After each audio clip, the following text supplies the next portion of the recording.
think like Pays is in the best form right now. Gumyushi's obviously phenomenal. But when you look at like a weaker team, getting aiming onto a weaker team is such a boon. Because he will say, guys, give me resources, I will carry you. Give me everything. Yeah. Weak side, never heard of it. Just funnel me. It's like, I don't know if you ever played like rank 5s and you had like one player who was like higher elo than everyone else, often AD carry, and he was just like, give me every single resource. We're playing Lulu, Jinx, mid lane we're playing Karma, jungle we're playing Ivan, top lane we're playing Shen. That's the sort of vibe that aiming has. And, you know, it seems like a great strategy for Ryze Group. Yeah, and if it didn't work, they wouldn't do it. You know, like it works pretty often. So they just, you know, the teams that he's on keep doing it as long as they have the resources to give and they don't have 4 other carries in the roster. You see the Olaf ban this time, so that's a bit of a mix-up. Pretty heads up to get rid of that one. Yeah.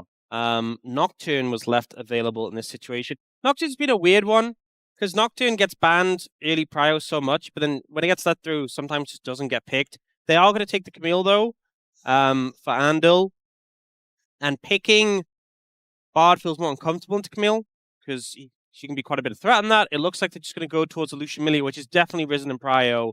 We saw so many of our duo bot lanes, like Lucian Milio, like Ash Seraphine, fall out of prio, and it feels like Lucian Milio has been the one that's re-emerged and come out on top. Now, you could pick something else as a second pick, but I think it kind of forces you to take Milio on 3, which is a bit uncomfortable, so I think I'd rather you just grab the bot lane now. Yeah, unless there's another big pick that you really want to scoop up ASAP, like, I mean, a jungler, Nocturne's a big one. There's the value in getting the Nocturne here, but now, whatever Kiwoom DRX pick here, like the Ryze, don't get to respond to. Because you have to take a pair for Lucian. Otherwise, you're in such a bad spot. Which is why there's pros and cons to picking up the Nocturne here. And getting this Ryze to come through for Ucal without being able to be contested feels really good. There are just so many strong picks available in Fearless Game 1 that, you know, Kiwoom DRX just go down the roster of the tier list, right? They're like, well, these two are extremely strong individually. They work great together. Milio has to be the pick. Yep. And now, I think hammer away at the bot lane. Ezreal's going to come out. I think for Kiwoom DRX, you can get rid of Syndra, Anivia, potentially. I think both of those are fine bans here. Yeah. We'll be curious to see what happens with the top lane, too. Interesting. Going for the Cassante instead. Maybe wanting to set up for a Rumble, potentially. Yeah, Rumble's up. I mean, our AD carry top Vayne is up. Something to consider if they want a strong top laner. I think for Kiwoom DRX, you can kind of just plug and play something that works in the top lane. Corki is going to be the ban here. So no Ezreal, no Corki. Jhin available as an option. They ban Cassante and then ban Rumble, so taking away some of these options from Clear, but not banning towards the mid lane, which I think is interesting. I feel like that was, I mean, obviously getting the Ryze is great, but I feel like a big value of getting the Ryze there specifically was so you could trim away some of the options for VicLa. VicLa's got plenty of tools now he can go towards. You know, he's played a lot of Talia. That's an option. Syndra, fine. Victor, fine.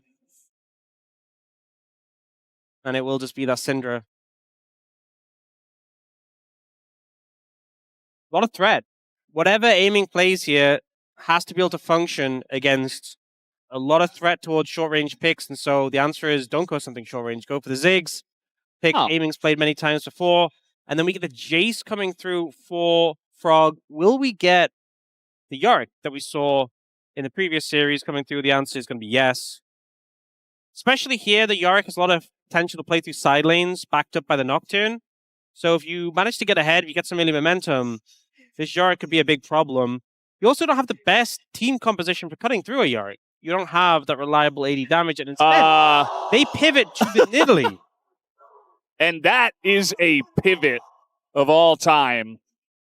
To go from Yorick, the stock standard counter, to Nidalee top. This was a big thing. It did get some nerfs. sense that. It was a while ago that we used to see this all the time. And It used to be Jayce who would play it a lot. Yeah. And would just be a menace in the side lane that was hard to deal with. But you have very limited value in team fights. Yep. I mean, Yorick is not known for being a team fighter, but even Yorick has more team fighting value than AD Nidalee. Yep, AD Nidalee goes in there, attacks the Jayce, and makes it so the Jayce cannot live in the side lane. That's her job. What I'm a little bit concerned about is that you're playing Nidalee top, and your jungler is Yorick. Yorick is not really someone who's that interested in your Nocturne. Nocturne, yeah, sorry. Nocturne is someone who's not really that interested in ganking early, pre-6. And I don't know. I guess we'll see the state AD Nidalee is in, but I don't expect it to just be solo killing the Jayce early. I think you should be able to stabilize, and then, sure, level 6, Jayce is under major threat, but there's also the Jarvan and Ryze who can offer him some assistance at the top side of the map. Yeah, definitely an interesting start here with the drafts we have for game number 1 in our Ryze group matchup. Let's hop onto the rifts.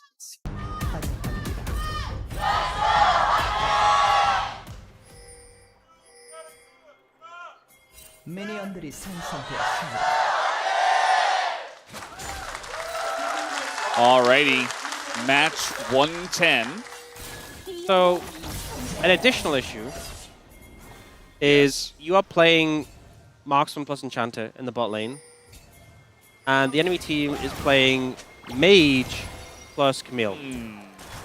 Now, Aiming gets off to a bad start, was a bit stepped up there and gets chunked out. But we've seen what Camille will do early. So already, Kiwoom DRX has a composition where they want to be playing through top. And if this Nidalee top falls behind, it's going to... We're just flashing mid. VicLa has to flash away. Has to flash and is also chunked out. Not in a great spot. And Andil wasn't really going to have that much pressure bot lane in the 2v2, so just beating the sums to give Ucal a leg up. Why not? Aiming resets here. Hasn't gotten a single CS or a single bit of XP yet. So, not ideal. Yeah. Well, looks like a little bit of the wave is still here. So maybe not everything to be lost. There's a good chunk. And Nocturne not really in a position to dive them. This is a concern if you... We used to have the meta where it was just hard winning 2v2 when it was stuff like Ashe support. And you just stack up the waves and dive them if they're in a position to contest. Clister Renato was really good at that as well. But Nocturne not really great assisting with that and not in position to do so. So Aiming and Andil will pick up this farm. CSing on a tower Ziggs isn't that fun, but as long as you get the XP, that's the main thing. Now, Raptor's looking to challenge VicLa. He does not have Smite though, and VicLa does. Yeah. Did he? I don't think he got a single small Raptor. And yeah, I mean, Raptor doesn't have the whole top side of his jungle, so, and he was spotted moving from there into VicLa's jungle. VicLa's now in an awkward position though, because if he starts up a camp, he can just get smited away. He'll move mid and help VicLa get a reset, and then he'll go down towards the bot side of the map and look to challenge on these camps. Andil's coming back from base though. Will he be able to defend? I don't think so. If you look at the fact that Taeyoon and Kellin are moving in, this is a precarious position to be in. You give information, VicLa knows what's going on, but you're not in a position to really challenge here. Yeah. Andil knows it. He's just going to place a control ward back away. And all things considered, Raptor not in that bad of a spot. Just able to get the scuttle. We'll go for reset, go back to his Raptors. Yep. If he's there for the Raptors respawn, I actually think he should just grab them now and then reset. Because one of the concerns is being challenged in your second respawn of camps when they're worth more XP. So altogether, despite the invade from VicLa, Raptors faring okay. It's obviously not ideal. They stepped up to this. It looked like Kiwoom wanted to fight this in the bot lane. It's not going to go well. Flash forward, first blood for Taeyoon already. And just like that, the bottom lane lead continues. That was a Lucian with just a Doran's Helm. And that's still enough to take down this squishy level 2 Camille. Now, would you see the Ryze moving down? Taeyoon, no flash. This is all on Kellin to stop this. Oh, flash over the kick, and now Taeyoon has the barrier. Will he use it? Yes, he will. Just tries to fight it straight up, but no escape, and that's a kill over to Aiming. Helping to equalize the bot lane situation. in a good way, aiming, able to pick up that kill. Andil will get some XP from mid. And a good roam from Ucal. Kind of balances out, right? Andil gave that pressure earlier to Ucal. Ucal hands it back there. This is what Nidalee does. You know, Jayce is known as a very strong laner. Can match a lot. Can't match Nidalee. You know, early on he was okay, but eventually not going to enjoy himself. He did go grasp, but yeah. It's not fun. It's not... I think there's some melee champions who you just crash out. It's so bad, but it's not the end of the world. And it was a pretty short hook shot as well into the terrain, which kind of resulted in Andil getting caught out. And aiming's a level 3 Ziggs. Like, what is he going to do? Yeah, and Ucal gets a flash over the Mega Fire Kick. That's exactly what he needs to do. The only ability that could really stop him from getting that play off. Yeah. So, good play from Ucal. There were a couple of pings in their own jungle of exactly where Ucal was. Like, it seemed like they even knew the timing of when and where exactly he was on the roam. And yet still, they were not able to get away. No flash here on VicLa. In a bit of trouble. No Cataclysm available as Ucal got scattered away, and so the follow-up was not there. There's a little awkward timing to use your scatter just as his Jarvan's coming in, but it ended up kind of working out because, as you said, Ucal couldn't follow up. They kind of overlapped on CC as well. Aiming almost satchels Taeyoon closer to him, but is able to just walk it off.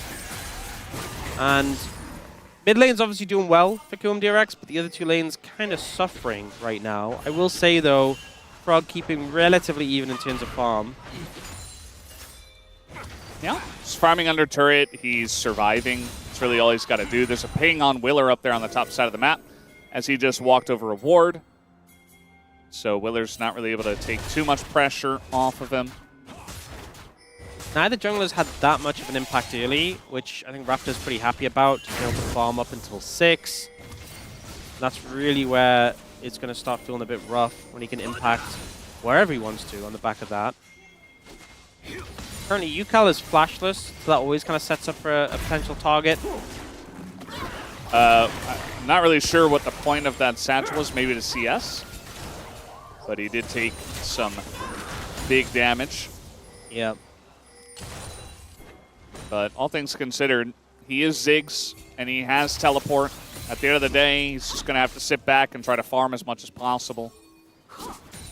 Allow Andil to roam as much as possible. The thing is with levels, you get more points in your queue, easier to wave clear. He's got more mana now with the tier. So you can just kind of farm from a distance with abilities, and it's not too bad. Yeah. Getting one item is where it really just becomes a lot easier. Nuke the wave pretty quickly with the Loon. Frog got hit by the spear, which means that the extended range on the pounce of the Nidalee gets him in range to do even more autos and more harass. But yeah, still only 10 CS ahead. Nidalee hasn't really taken off just yet.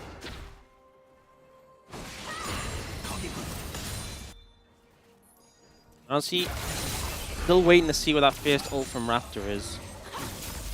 Ucal's flash still has a little bit time left on it being unavailable. But obviously ganking mid, not the easiest when it's a short lane. Yeah. I mean, bot lane, maybe you could set something up where you push in the wave and maybe you can just dive the Ziggs. But aiming should have satchel and flash, so it's not the easiest way to make it happen. For now, Raptor's just going for the grubs and saying, well, I have a Nidalee on the top side of the map, so I think I just get these. Although VicLa is just kind of running through them nice. Oh, nice push away this time.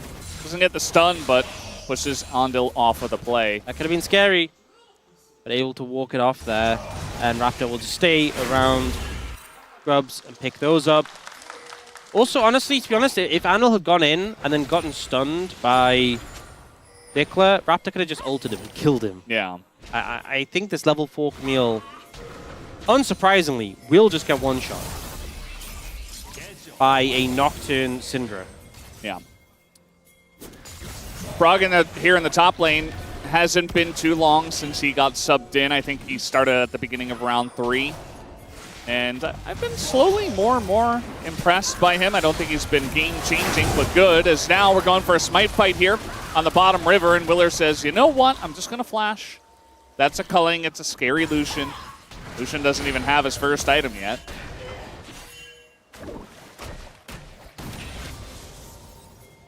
Once again, bot lane just on the back foot. Level 6 now hit by Kellin, and Andil quite far away from that. Taeyoon just really able to have free reign in this 2v2. Oh. I always find abilities where you can like send it off moves really fun. I guess he was just trying to clear the wave. I thought he was trying to ult for the cannon, but he missed. Oh, well. Because the timing was off. He definitely could have gotten it if he timed it better. Well, he got the wave. Yeah. Peace out. That's the power of Ziggs. That's the value. I do like how Kellin was going for the mega fire kick and like just trying to snipe it off the minion and bounce it onto aiming, which is like such an inconsequential thing because it does so little damage. Yeah.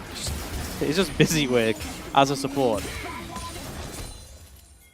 VicLa getting kind of close to just killing Andil with the unleashed power, but doesn't go for the play. Maybe if he spots him here. Oh, looks like you saw him backing, so lands the scatter. And now Claire's going to find himself face-to-face with a Jarvan. Very difficult for Jarvan to do anything into Nidalee because... Yeah, there's no way. Yeah. Cataclysm, useless flag and drag, easy to avoid. Yeah. And here's Kellin. Oh my god. They're just trolling him. Yeah. How many times has recall been stopped? 3? I think so. He's not in range, but if Raptor just Nocturne ulted in then, it would be so funny. That's Maybe their gets new the kill. That's their new side quest, their new minigame. Just yeah. Stopping the recall of Andil. Snow Bard in this game, so. Snowbard? No Bard. Snowbard in There this is game. no Bard. I don't see a Snowbard.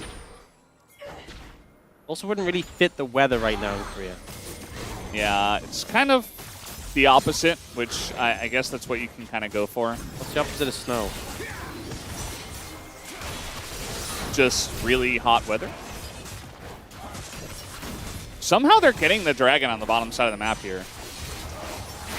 Just timing it with a back. They're finding a good window when Taeyoon reset. Level 8 on Raptor still not press that paranoia button. Has the Hex Plate now, though, so he has the extra boost when he does pop it. The extra ability haste as well. But at some point, I do think he needs to press that button and make something happen. Yeah, it's kind of interesting. I don't know if it's just today or... Because the other days we had a decent amount more action, except when Gen G were playing. Obviously, the Gen G series was the most passive. But today has been very much laid back, just kind of farming it out. Both teams playing for win conditions that are not early on, or at least not able to secure their early win conditions. And so being forced to essentially do nothing. Now have the Ludens for aiming, so it becomes very chill just to clear waves from a distance. Very hard to pressure as well. He got that one. Yeah, he did. I think he missed 2 of the melees, though. Yeah, also, you get to the point now where you do so much damage that Taeyoon doesn't want to block the bouncing bombs. Yeah. Prevent you from getting CS. And if you block one and the timing is not perfect, like that cannon wasn't being focused, but it was low enough to get bombed. But even if you block the bomb, maybe it just lives until the next bomb. Maybe the Ludens takes it. Yeah. So. That'd be a tilter. At the end of the day, it's like probably not worth it to block most of the time. Top lane as well, like, yeah, he picked AD Nidalee, and he has put on a little bit of pressure, but he's 300 gold ahead, and that's it. There haven't been any kills. Saw, you know, Willer show his face once in the top lane. And, of course, I mean, Nidalee's not just about the laning phase. Sure, Clear can get some more pressure later on in the game, whereas Frog will have more of an impact in the team fights, as we expected. Aggressive trade here from Frog as Clear took a turret shot. Good amount of damage, honestly. But he's I Nidalee. don't think you get a recall against a Nidalee. Not easily. He has a refillable. He can heal himself.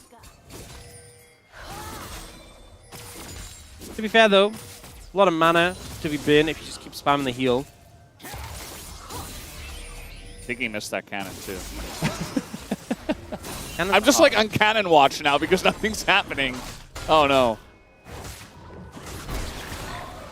Saw a lot of pings on the bottom side of the map. Fiona Strong has always been big on the cannon watching. Yeah. Okay. Looked like we were going to get something happen in bot lane. How many wards does BNK FEARX have in the bot side of the map? Like in the river... That looks like 4 in the Scuttle Crab. 4 in the Scuttle Crab. 2 control wards. 3 control wards. No, but 2 control wards right next to each other. I'm not... Guys, I don't think there's a ward in this brush. To be fair, I think one is in the brush and one's next to the wall, so they're a little bit different. Yeah. You get that brush, you get the... What is it? The Daylight? Yeah. The Daylight. And then you get the other one for the little tunnel there. When the Daylights come in, though, isn't it? That one specifically. Yeah, I don't think it's up yet. Preempting the Phalite. I mean, actually, it's probably up now, but maybe it was there before the Phalite was available. Not sure.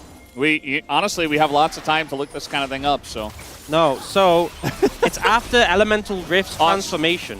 They're trying to dive clear. He does dash right into the Jarvan, and still they can't kill him. Yeah, although he does get low. They don't commit the Cataclysm and try and finish the kill off. In return, Raptor's going to pick up the Herald. Andil's getting some good damage in, and now they just ult Kellin. That's just a Milio, but they just run forward. A lot of flashes burned. Willer at least able to secure the kill. Taeyoon now by himself, but should be able to take down Willer as we have a Nocturne ult somewhere. Like he wanted to go top. Wait, he said no! Oh, I can't believe we waited 16 minutes for the first Nocturne ult, and that's how it went down. Well, at least the Herald got value. He should have... No, he shouldn't have. If he still had his ult, he could have Rift Heralded and chased Andil past the turret, hit the wall, press ult, and ult him. I think aiming was actually pretty late with the ult. Like, I think he should have just ulted way earlier. Yeah, now. He, like, satchels him in the corner and then ults. Like, he ults so far away from... Like, 60% of the ult was outside the Hextech ult of him. Not the best aim from aiming. And then Taeyoon... I think a bit of an unnecessary flash, but I think people were just antsy. Nothing had happened in this game. The first little scrap, and everyone's wanting to pop their abilities, wanting to flash. We doubled our kills in this game. True. Now we're looking for VicLa. Realm Warp in, flash away as the first Q is going to miss. And just not quite having the damage to get him down. Ryze just not quite at that point yet. You know, you do the cool moves, you do the Realm Warp, you do like the throwing the little orbs at them, but it's like, okay, he just, you know, he did a little bit of damage. There's still Ryze with a 5-stack Rod of Ages. Yeah. Taeyoon gonna get a turret before Ziggs. Ult comes down. And the turret's down. I mean, this is very early on. Gold King. He really wanted that cannon, is all I can say. At least he got it this time. 1,000 gold lead now for Taeyoon on this Lucian. And with that tower down, he can kind of just play very aggressively, forcing, aiming back, and then makes it so difficult for aiming to really push out and move anywhere. I mean, Ziggs not exactly the best roamer, but this is annoying. Yep, just gonna call in, gets him in range of Taeyoon, and so he has to flash away. This was a pretty bad satchel angle. Like, I think his aiming needs his protractor, man. He's not getting the angle. Whoa! Re-engage here though. Taeyoon doesn't have anything. The follow-up damage is non-existent. The paranoia helps out quite a lot, but in comes the TPs, and FROG1 gonna help out quite a lot more as he does get in there and pick up a kill on just the support, but no paranoia. And Clear's not doing a whole lot, but it's still 3v4 as aiming is backing. This was a bit better off of paranoia because he actually went in. But not the most instrumental here. A lot committed, though, by Kiwoom DRX to try and get that kill. Doesn't succeed. Frog, a lot of practice dodging spears this game, so he's kind of on the A game there. Yeah. Raptor's just starting Dragon. This... Oh, no. Just gonna face check.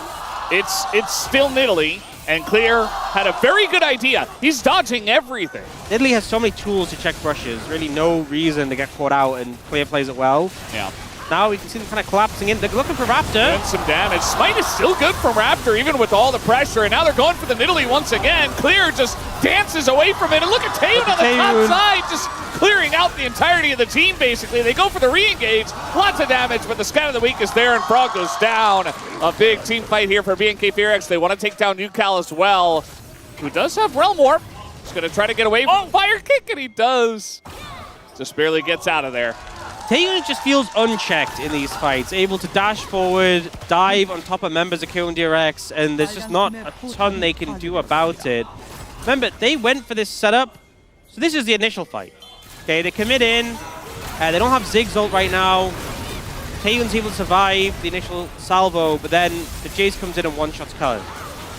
This is okay, this is fine. But the problem stems from this later fight when they don't have Hextech Ultimatum. And Cataclysm just isn't that good against Lucian or Nidalee. So don't have the best tools to set up the Ziggs ult. And Taeyoon is just freely running around this fight. Takes out both members of the bot lane. And then they try and turn this around. They go for Raptor, but it just... Okay. You got Raptor. 4 for 1. Yeah. I think he actually Cataclysmed... Raptor. He Cataclysm Raptor, okay. Because also Clear was low, and I think Frog tried to hammer down on him, but Clear just jumped away and healed himself, or flashed away and healed himself, and was at like 30% health and was fine. They tried so hard to kill Clear while their whole backline was dying. I mean, one thing with the AD Nidalee is you are pretty annoying to kill and fairly bulky, especially with the sustain. And Kiwoom DRX is all burst, so if they don't kill you, you're just going to keep kiting away and being annoying. Oh, VicLa. Well, I guess trying to bait for the paranoia, I don't know. Getting low, though, is Frog, and he is going to fall, so at least it's a trade 1-for-1 and the TP. As Ucal used now, that. Unsurprisingly, Clear is just doing what AD Nidalee does and being annoying. And their backs are being stopped.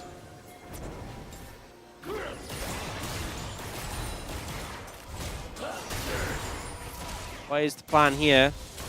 Want to keep defending this tower. Oh, they're looking for Taeyoon. All right, flash on in. They get the stun. Is the follow-up there this time? Not really, as down goes Andil, and kiting it out perfectly as Taeyoon picks up the double kill and says thank you very much for the donation. The mega fire kick from Kellin was so good to disrupt that play, and Taeyoon just took that window, took that space that was created for him, and decimates the engages from Kiwoom DRX. VicLa and Andil both go down. Taeyoon is 6-1 now.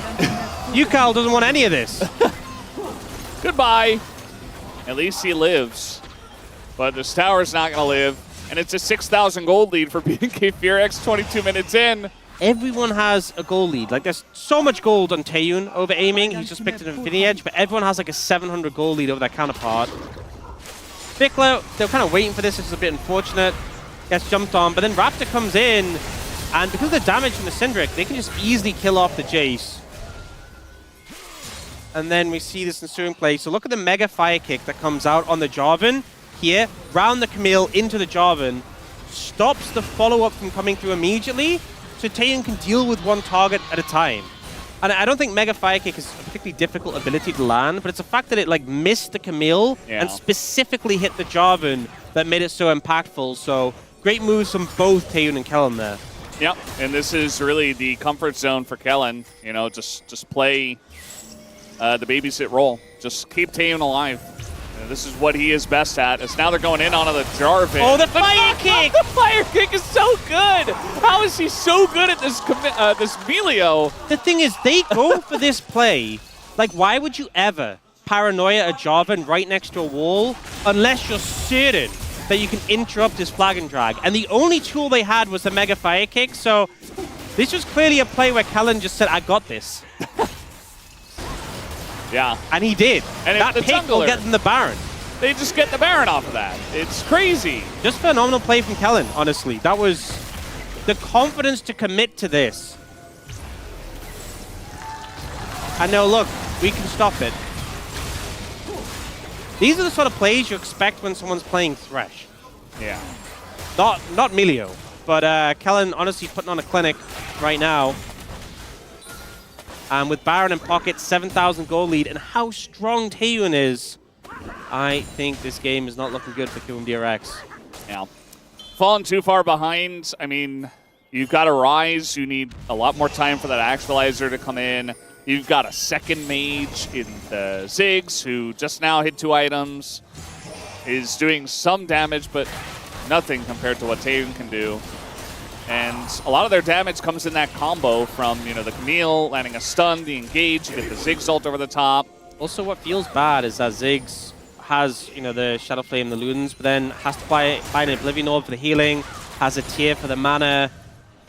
You're already down in gold, but these components are just delaying your next item spike, whereas Taeyoon already has an Infinity Edge finished, which is a pretty good item. It's one of the better ones in the game, yeah. Pretty expensive, but worth it. And now it's aiming, just trying to wave clear. They want to try and catch Taeyoon, I think. Andil's fishing, but BNK FEARX are going to be respectful of it. And you can just play for time, and Clear is going to push in the bot wave. AD Nidalee with Baron is not easily dealt with. Yeah, you can see that there's a ping down on the bottom lane, but like, what are they going to do? We have a lot of games where Grubs just don't really have that much of an impact, but AD Nidalee is definitely a pick who benefits from it quite a lot, being a thorn in the side. And now they see Jayce in the bot lane. Oh, aiming killed the shield in mid, and they'll just get a lot of pressure down on this top lane tower. If they can get the tower and back up, that's just great for them. Yeah. You can see mid's being pushed in by the Nocturne. Clear's pushing in the bot lane. BNK FEARX playing this 1-3-1 out, well, 3-1-1 really well. Yeah. And Clear, you know, if there's ever a fight that he can't really go in on, he's just going to jump away. They're trying to kill the Nidalee. This is never the play. Yeah, it is never going to work. If he doesn't have flash and he's under the turret, maybe. They couldn't really get that far behind him as well, but he's just so mobile, has the flash, has the dash. Now though, they're looking for Taeyoon. They're going to try something. The flash on in with the flag and drag does not connect with Taeyoon, and he has all the time and room in the world. Has a double kill. Might look for the penta here. Frog going to get the 1, but that's only onto Raptor, who already did his job, so BNK FEARX can just continue to push with Baron. Yeah, seconds left. Willa tried to be engaged, couldn't get the extension on the flag and drag on a Taeyoon, but even if he did, I think it was just a little bit doomed. Too little, too late. 10,000 gold down, and BNK FEARX are looking to take game 1. Yeah, a very fast game so far, 27 minutes. All things considered, they're just trying to end the game right now. They have run out of Baron, but it doesn't seem to matter, although the respawn of Andil is going to spook them out just a little bit as he goes in. The stun is not there, and again, the Camille does nothing. There's a chance they could still end right now, but I think they're taking the right approach, which is to back off. Why risk it? Back off, spend your gold, get some more items. Or just push bot. Push bot. No. This seems a little bit... No, they're still continuing. Okay. TP. BNK FEARX definitely could have just backed off and played this safe, but they're like, you know what? We want to go to game 2. Let's get it done. Fair enough. I mean, they have essentially won this game. They don't have much dragon pressure. Who called in on coach voice and said, guys, we don't need to end the game right now. But like on the back of that push, there's so much golden pockets for BNK FEARX. We see Willa goes for the flag and drag flash, but doesn't actually connect it, so Taeyoon just flashes away and then immediately melts both the Jarvan and the Camille. And then we get the later play that comes in, where once again, Andil goes for the hook shot into the flash and doesn't get the stun on Taeyoon. I'm not saying that these plays, if they went right, would have just won the game for Kiwoom DRX, but going wrong certainly does not help. Yeah. Like, the CC needs to land, and you're committing your flashes. First time it was flash for flash, okay. Second time, no flash on a Lucian. You really need to be connecting that. Now they've spent their gold. GA picked up for Taeyoon. I think he just bought that by itself. Yeah. I would not be surprised. And a double scatter going to come in. They're just going to ult the front line. Might as well. They have such gigantic wallets filled with gold. And they'll take down the third inhibitor and put Kiwoom DRX out of their misery. In goes Andil one last time. We get to see the combo. And even VicLa is going to survive through that. Taeyoon continuing. He just wants higher damage numbers as they will kill the Nexus and bring us to a 1-0 lead for BNK FEARX. Bit of a slow start in that game, but I think the lane pressure really went a long way, and just Taeyoon and Kellin on these two picks. I think Kellin had so many massive moments that it just allowed Taeyoon to just run all over Kiwoom DRX.